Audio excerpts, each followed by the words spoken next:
Hey y'all, and welcome to A Mystic Hero Memory.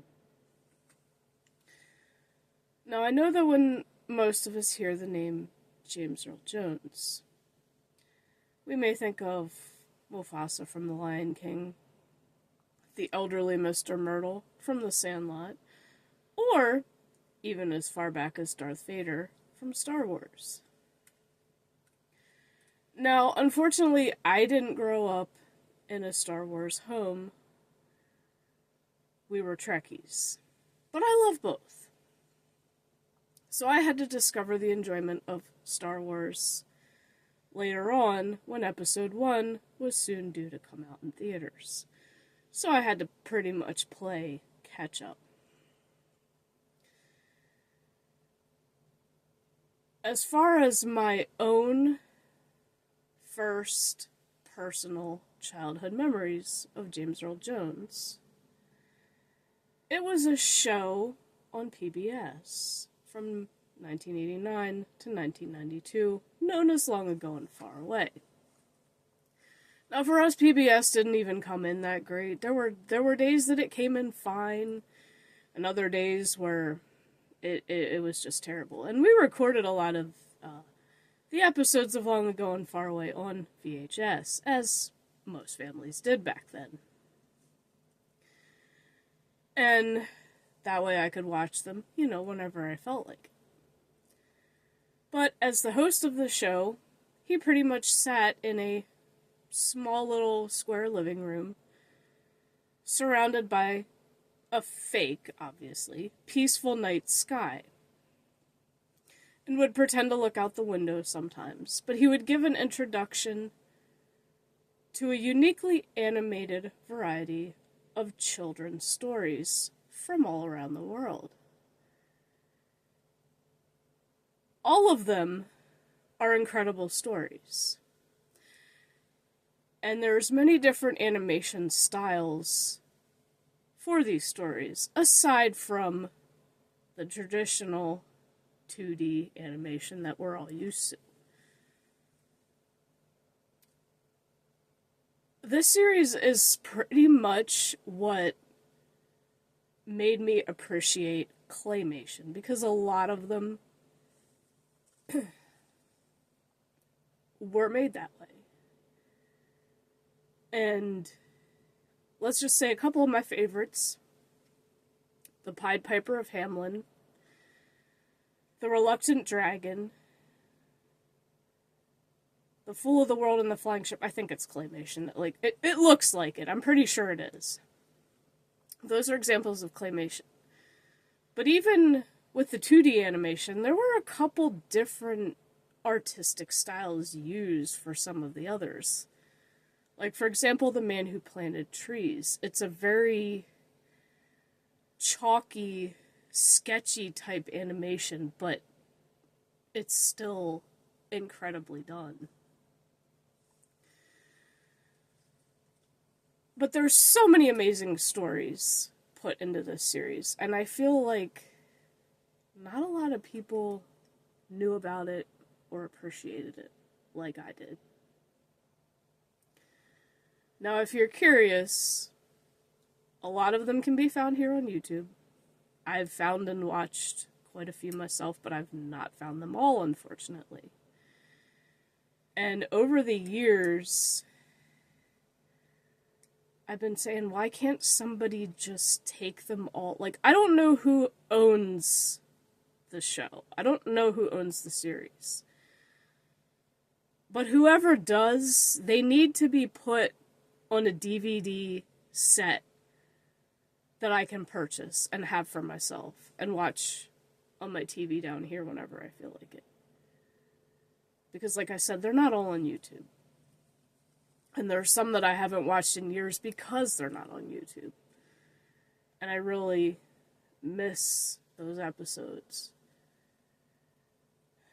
So I don't know if it's going to happen now that James Earl Jones is no longer with us. Although he'll always be with us because heroes never die. We know that. Now, one of the most nostalgic episodes was based off of one of my favorite childhood book series. And I'm sure a lot of y'all have read it. Frog and Toad. Frog and Toad are friends. There's just so many. They didn't do all of them, obviously. They were done in the claymation style, and there is an episode where the animator actually goes into detail, step by step, how he made Frog and Toad, all the characters, the landscape, everything, and how he animated it. One snap at a time, move the character a little bit. Another snap. So it was like a series of different, pretty much, pictures. And having had to put them all in a sequence and sped up. That's how claymation is done. It is extremely difficult and time-consuming, and I feel like not a lot of people appreciate it, but I certainly do. Pretty much every movie I've seen most movies that have come out that are claymation, and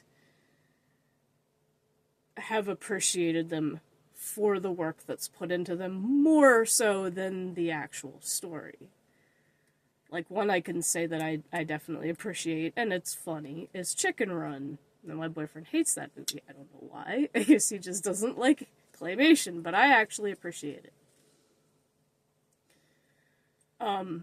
But it's a very informative and interesting episode because, I mean, well, it's more or less geared toward artists. Because animation is a form of art. It's just taking it and giving it motion. But it's different because you're building the actual figures with your hands. Not only did James Earl Jones host the introductions to these episodes, at the very end, he gives a conclusion or a lesson to each one. And it's easy to understand, which is why it's perfect for children. Yeah, some of these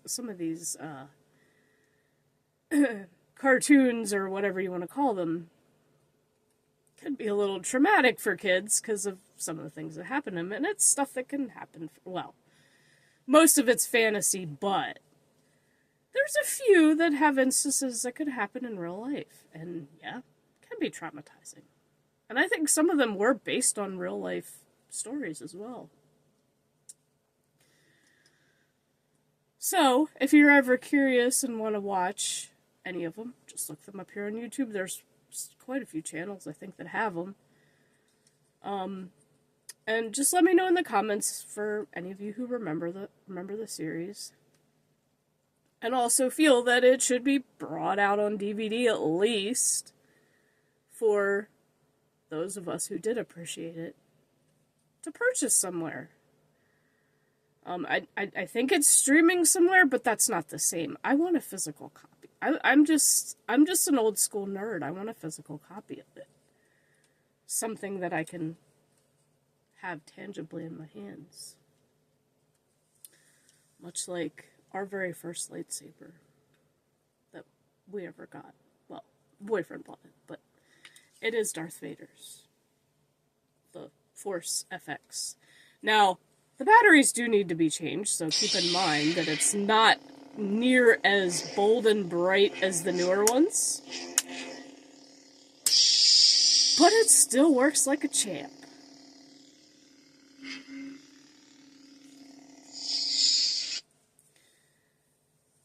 So, like I said, for those of you who do remember the series and appreciate it, let me know.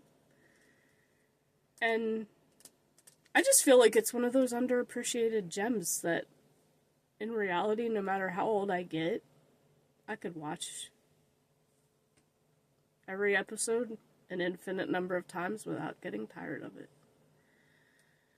It truly is one of those gems that James Earl Jones left behind that a lot more people need to discover.